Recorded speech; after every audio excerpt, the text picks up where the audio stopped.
ഏത് സ്ഥലത്ത് വെച്ചും വിളിക്കാം. കാരണം അതൊക്കെ ശൈഖ് കാണും, അറിയും, മനസ്സിലാക്കും. ഇനി ശൈഖിനെ വിളിക്കാൻ സമയമുണ്ടോ എന്ന് ചോദിച്ചു നോക്കൂ. രാത്രിയിൽ വിളിക്കാമോ, പകലിൽ വിളിക്കാമോ, എങ്ങനെ രഹസ്യമായി വിളിക്കാമോ, പരസ്യമായി വിളിക്കാമോ എന്ന് ചോദിച്ചു നോക്കൂ.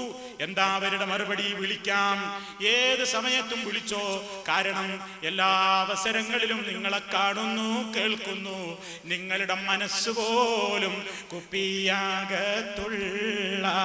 വസ്തുവിനെ പോലെ കാണാൻ ഞാൻ നിങ്ങളുടെ കൽബകം എന്നോവര്. കണ്ണിൽ കാണാത്തതും കൽബകത്തുള്ളതും കൺകൊണ്ട് കണ്ട പോൽ കാട്ടി പറഞ്ഞോവര്. ശൈഖ് ജീലാനിയെ സംബന്ധിച്ച് വിശ്വസിക്കുകയാണ്, നമുക്ക് എവിടെ വെച്ചും വിളിക്കാം, ഏത് സമയത്തും വിളിക്കാം, ഏത് വിഷയത്തിനും വിളിക്കാം. ശൈഖിനതൊന്നും പ്രശ്നമല്ല. ഏതവസരത്തിലും നമ്മെ കാണുന്നു, നമ്മെ കേൾക്കുന്നു.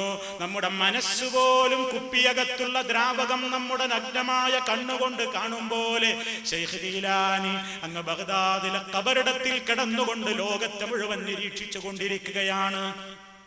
ഇങ്ങനെ അള്ളാഹുവിനെ കുറിച്ച് ഇവർ പറഞ്ഞ് ആ ഒരവസ്ഥയിലേക്കെത്തി. സുഹൃത്തുക്കളെ, ചിന്തിച്ചു നോക്കൂ.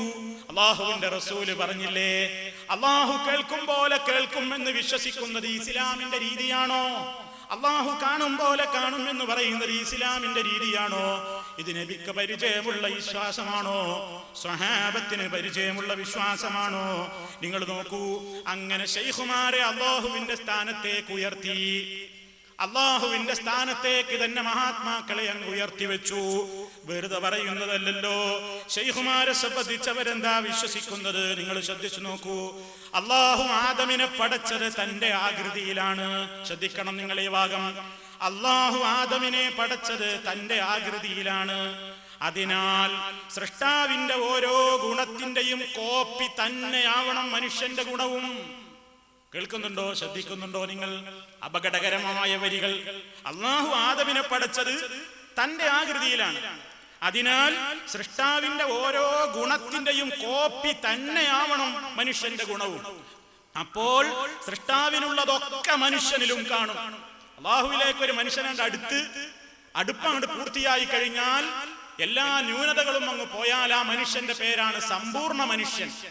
അങ്ങനെ ഒരു മനുഷ്യൻ അങ്ങ് സമ്പൂർണനായി കഴിഞ്ഞാൽ സൃഷ്ടാവിനുള്ളതൊക്കെ മനുഷ്യനിലും കാണും. എത്രത്തോളം എന്നാൽ മനുഷ്യൻ ഇവിടെയില്ല, അല്ലാഹുവേ ഉള്ളൂ എന്ന് വേണമെങ്കിൽ പറയാം. അങ്ങനെ പടച്ച തമ്പുരാന്റെ ആ സ്ഥാനത്തേക്കാണ്ട് എത്തിയെന്ന് മാത്രല്ല, പിന്നെ എന്താ പ്രത്യേകത?